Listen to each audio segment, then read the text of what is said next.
Just we've been on fire actually with Skype lately. It's been very good, and here it comes again as we continue.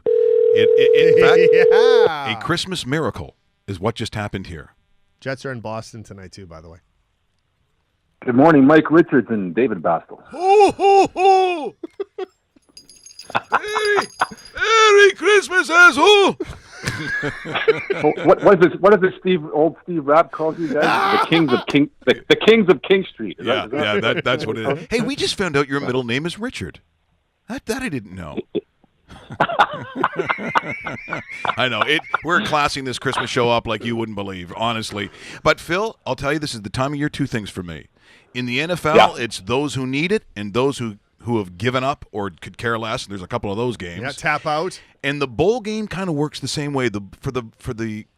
For some of them, it's a real reward getting to whatever the bowl happens to be. And for some of them, if they're playing, for instance, in the Gasparilla Mowers Bad Boy Bowl, not as motivated as you'd think. It's a little bit of an insult, and sometimes some teams lose coaches. It is that time of year, so there's a lot to pick from. I think there's a lot of value in it. So let's get to this weekend in the NFL. Teams that need it, and you look at those lines. For instance, no Aaron Rodgers, Minnesota on the road, and they still, if they want to get home field in the bye, they need to win this game. I see the nine, like -9 now that it's up to. Do you think that number changes at all between now and kickoff? I do not. I think that's going to be rock solid, and I think it's a lot of points, even going into Green Bay and Lambeau, and it's going to be probably a really cold, chilly day. But let's roll it back a couple of days, Stephen. You guys are even lucky that you got me today. I mean, I was ready to turn the lights out and close the doors after the shellacking we took on the weekend. The parlays hit at a record rate, and that was our biggest single-season weekend loss of the year. Ooh. And we're not feeling too good going into this weekend with a lot of those inflated numbers. Indianapolis at Baltimore, I mean, two of the worst teams in the NFL, -13.5. How do you book that? David, how do I book that? Yeah, that's a great question because, I mean, you almost look at the Colts. They packed in their season months ago, Phil, but I don't know how you book it because I don't even think Brissett will play the entire game, and he's the best of the garbage lot that they have at the quarterback position. You know what I mean? They're laying 13.5 on the road and such a low total of 41.5. I can't even allow parlays on that because they're going to be correlated.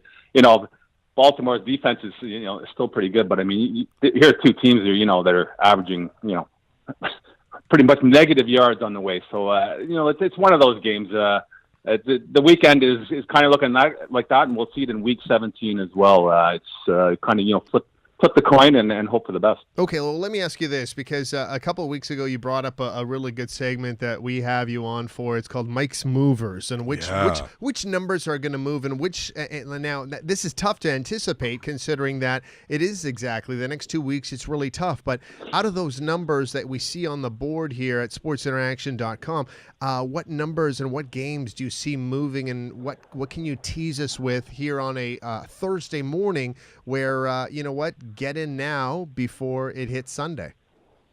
Right now it's awfully early in the NFL.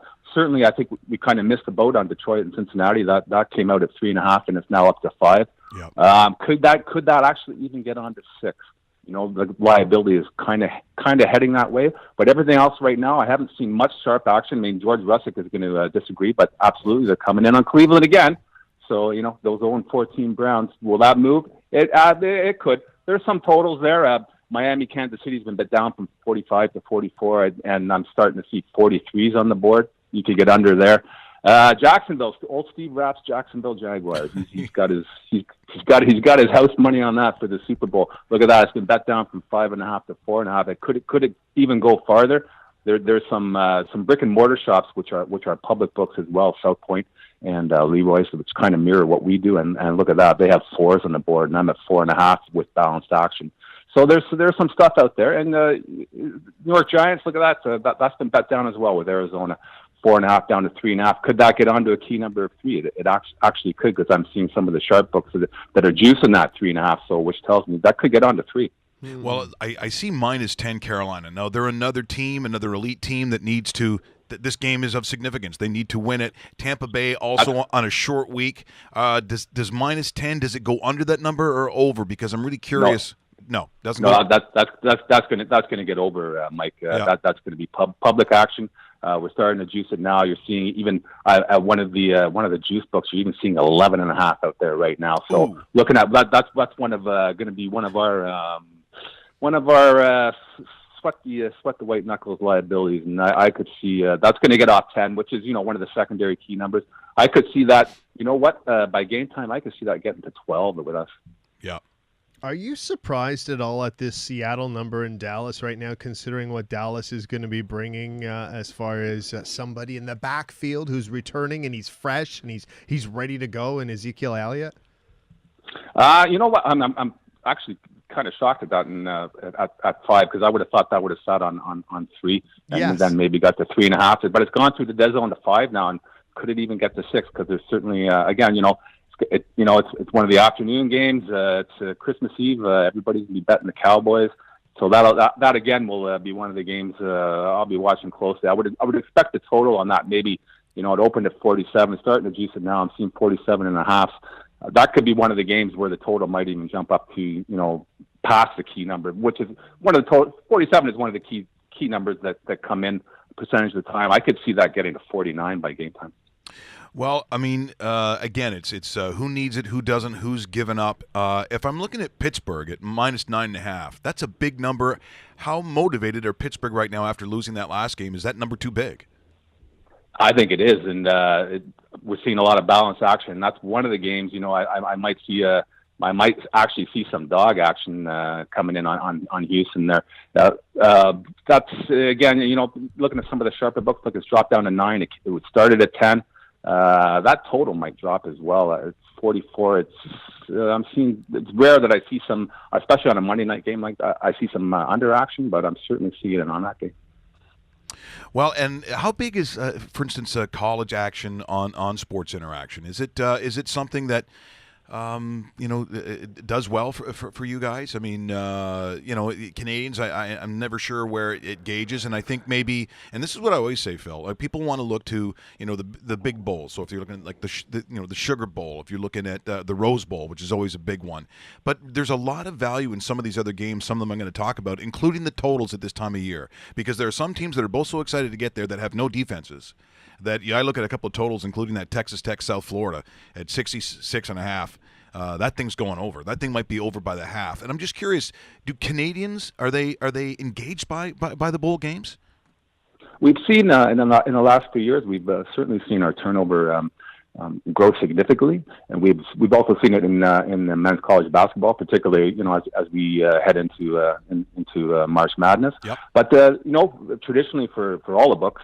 The bowl season is we kind of lick our chops at it because we sit on quite a few heavy liabilities on all the faves. As traditionally, the bettors at that time of season they like to bet their favorite team and they kind of ignore the number. Exactly. I really shouldn't be saying this, Dave. I'm putting my job in jeopardy again, aren't I? You always do. You're a hero.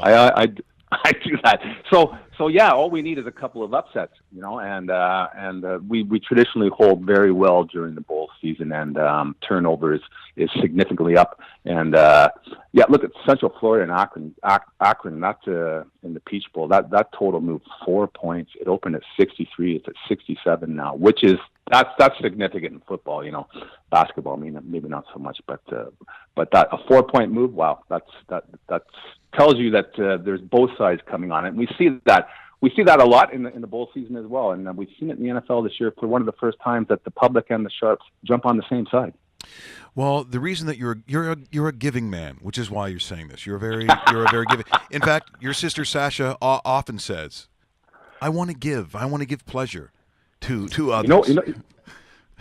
You know what? I was talking to her last week, and she was gonna try and jump on this week, but she's tied up, Mike. So maybe next time. Phil, you're a beauty. Thanks so much for joining us. We're so thrilled to have Sports Interaction, and still, if people haven't jumped on yet, the offer's still there, Dave. Yeah, absolutely. The $200 sign-up bonus, first-time sign-up. And you know what? What better time than to give the gift of betting during the Christmas season? You're so right. Thank you. You throw down the $200, your first deposit. Sports Interaction will match it up to $200. Make sure you tell them, too, on that drop-down menu, You saw it on rawmike.richards.com. That's the way to do it. Phill, you're the best. Thanks for doing this, and we will see you and talk to you on Sunday morning on Sportsnet 590 The Fan. Absolutely. On behalf of me and all the viewers and listeners here at rawmike.richards.com, thanks for the great job you do, Phill. Seriously, love having you on. We'll talk to you in the new year. Thanks, Mike. See you guys later. That is Phill Gray, senior lines maker. What? We just become best friends? Yep.